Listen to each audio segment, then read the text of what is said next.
خلينا عشان ما نخش في موضوع قطر. انا لا اعول على انا كراجل مواطن مصري لا تعنيني المصالحه المصريه القطريه من قريب او بعيد الا اذا اعتذر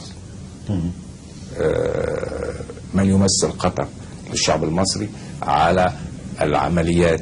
انا بقول العمليات هنا العمليات الاعلاميه، العمليات الحربيه الاعلاميه اللي ضد مصر على مدار سنوات، تستهدف الامن القومي، تستهدف الشعب المصري. دي عمليات لا تقل اجراما عن العمليات العسكريه. على كل حال اذا احنا قبلنا بمبادره الملك عبد الله بن عبد العزيز وقبلنا بالجهود العربيه وقلنا الكره ليست في الملعب المصري، هي في الملعب القطري.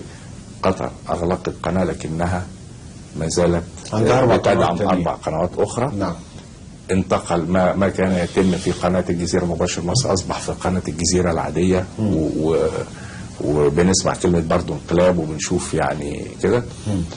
سالنا الرئيس عبد الفتاح السيسي انا وزميلي محمد عبد الهادي علام رئيس تحرير الاهرام والاستاذ فهمي عنبه رئيس تحرير الجمهوريه في الحوار منذ ايام، فقال احنا بنقدر مبادره الملك عبد الله ودعونا ننتظر لنرى.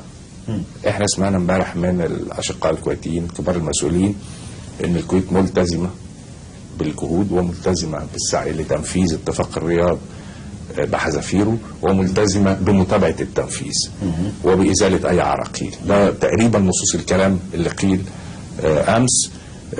احنا كويس، مصر الشقيق الاكبر مش الشقيقه الكبرى، مصر الشقيق الاكبر للدول العربيه، ومصر يعني بتتغاضى عن اي افعال صغيره، وكله رغم ان اللي حصل ده مش افعال صغيره.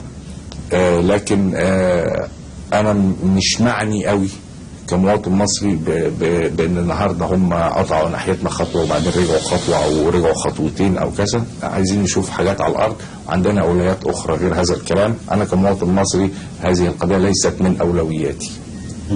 طيب